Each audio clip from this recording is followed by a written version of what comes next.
Saya Valentina Sinaga. Di sini saya akan menjelaskan apa itu teks prosedur. Selamat menonton. Tahukah kamu apa itu teks prosedur? Nah, apakah kamu pernah memperhatikan cara membuat sesuatu di televisi, YouTube, TikTok, atau Instagram? Misalnya cara membuat makanan atau cara mudah membuat hiasan untuk dekorasi rumah. Sebenarnya langkah membuat sesuatu tadi termasuk ke dalam teks prosedur. Secara umum, teks prosedur adalah teks yang menunjukkan cara membuat atau melakukan sesuatu. Yuk, ketahui lebih lanjut mengenai pengertian, struktur, dan ciri umum teks prosedur beserta contoh singkatnya. Pengertian teks prosedur. Teks prosedur adalah sebuah bahan tertulis yang dijadikan dasar menjelaskan tahap kegiatan dalam menyelesaikan suatu aktivitas. Tujuan dari teks prosedur adalah menjelaskan bagaimana kegiatan harus dilakukan agar pembaca dapat secara tepat dan akurat mengikuti sebuah proses membuat sesuatu atau melakukan suatu pekerjaan atau menggunakan suatu alat. Contoh simpelnya itu petunjuk cara memasak mie instan. Tentu kamu pernah masak mie instan dong. Nah, di bagian belakang kemasan mie instan ada petunjuk bagaimana cara memasak mie instan yang tepat, mulai dari takaran air sampai lama waktu merebus mie.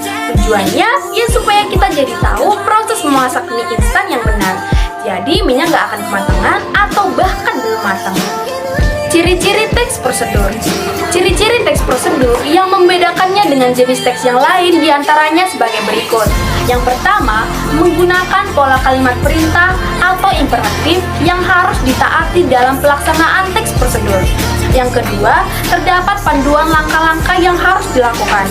Yang ketiga, menggunakan kata kerja aktif. Yang keempat, menggunakan kata penghubung atau konjungsi untuk mengurutkan kegiatan. Yang kelima, terdapat aturan atau batasan dalam hal bahan atau kegiatan yang akan dilakukan. Yang keenam, menggunakan kata keterangan untuk menyatukan rincian waktu, tempat, dan cara yang akurat. Dan yang ketujuh, terdapat isi kegiatan yang dilakukan secara urut. Struktur teks prosedur. Nah, setelah mengetahui ciri umum teks prosedur, selanjutnya kita akan mempelajari tentang struktur penulisan teks prosedur. Struktur penulisan teks prosedur dibagi menjadi 4 bagian, yaitu tujuan, alat dan bahan, langkah pengerjaan, dan penutup. Yang pertama, tujuan. Bagian ini berisi hal yang ingin dilakukan. Nah, tujuan teks prosedur ini disesuaikan dengan jenis teksnya.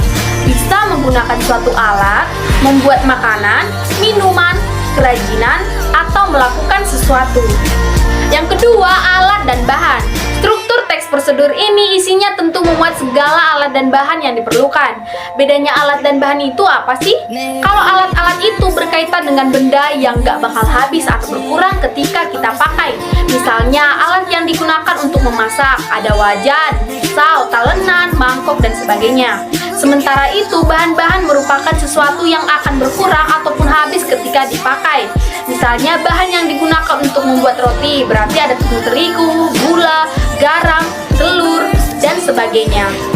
Yang ketiga, langkah-langkah. Bagian langkah-langkah berisi urutan langkah secara rinci dan bertahap, jadi step by step. Hal ini bertujuan untuk membuat suatu kejadian menjadi runtut sehingga tujuan teks prosedur bisa tercapai. Yang keempat, penutup atau simpulan. Struktur prosedur yang terakhir ada penutup atau kesimpulan. Isinya berupa simpulan dari suatu prosedur yang sudah dilakukan. Bagian ini biasanya berisi harapan atau manfaat yang didapat jika langkah-langkah pada teks prosedur dilakukan dengan baik. Jenis teks prosedur. Jenis teks prosedur dibagi menjadi beberapa macam, yaitu yang pertama, cara menggunakan atau mengoperasikan sesuatu. Jenis teks prosedur yang satu ini menunjukkan cara atau langkah dalam menggunakan atau pengoperasian sesuatu. Misalnya, cara memainkan biola, cara menggunakan mesin cuci, cara menggunakan cat air, dan lain-lain. Yang kedua, cara membuat sesuatu. Seperti namanya, teks prosedur ini menjelaskan langkah-langkah dalam membuat sesuatu. Misalnya, cara membuat es limun, cara membuat kue tart, cara membuat boneka dari kayu, dan lain-lain. Yang ketiga, cara melakukan sesuatu. Teks prosedur ini menunjukkan langkah secara berurutan dalam melakukan sesuatu.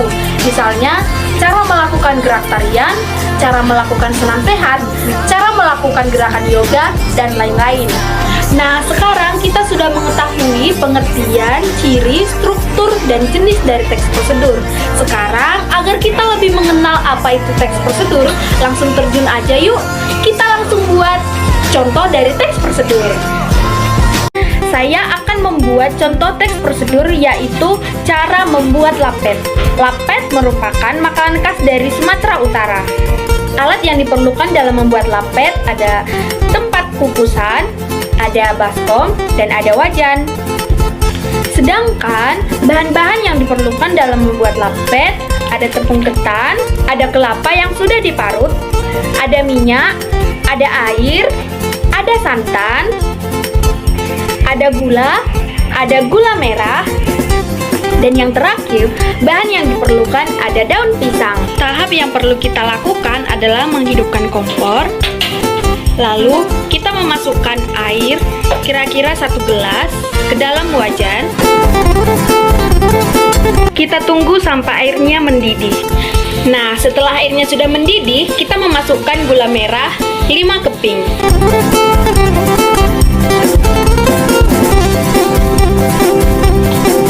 Kita tunggu sampai gula merahnya meleleh.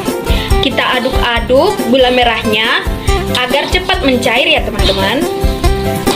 Nah, setelah gula merahnya mencair, kita masukkan 1 buah kelapa yang sudah diparut ke dalamnya ya teman-teman.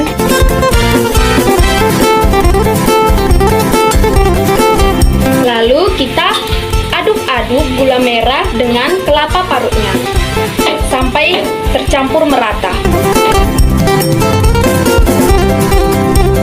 Selanjutnya kita siapkan baskom, lalu kita tuangkan tepung ketan ke dalamnya sebanyak 2 bungkus tepung ketan.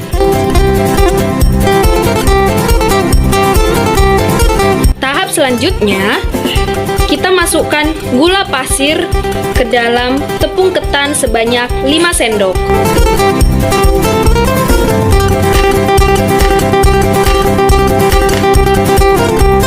Lalu kita aduk-aduk ya teman, agar semuanya tercampur merata. Langkah selanjutnya, kita siapkan wadah, lalu kita masukkan santan 2 buah. Lalu kita masukkan air kira-kira 125 ml. Selanjutnya, air kelapa tadi kita masukkan ke dalam tepung ketan. Kita masukkan secara perlahan ya teman-teman.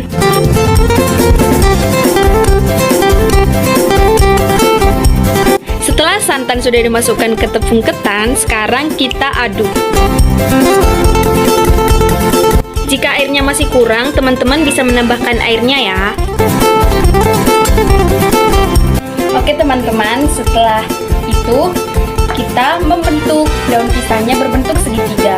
Daun pisangnya ini sudah dibersihkan dan sudah dilumuri dengan minyak ya teman-teman. Bisa dibentuk seperti ini ya teman-teman. Nah, teman-teman bisa memulai memasukkan tepung ketannya ke dalam daun pisangnya seperti ini ya teman-teman.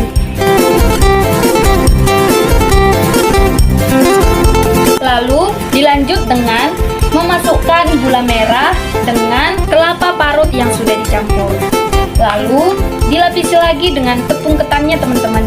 Setelah sudah dimasukkan tepung ketan dengan gula merah, kelapa parut, lalu kita lipat, kita tutup daun pisangnya teman-teman, sampai tepung ketan dengan kelapa parut tidak terlihat lagi.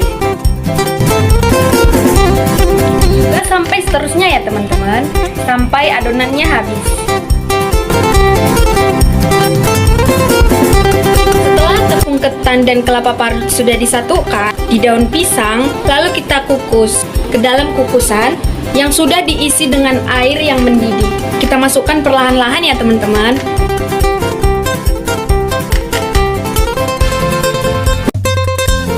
Setelah semua sudah dimasukkan ke dalam kukusan, kita tunggu kira-kira 30 menit ya teman-teman. Nah, setelah 30 menit, warna bungkus pisangnya jadi seperti ini teman-teman. Sudah mulai gelap, berarti ini menunjukkan bahwa lapetnya sudah masak ya teman-teman, dan sudah siap untuk disajikan.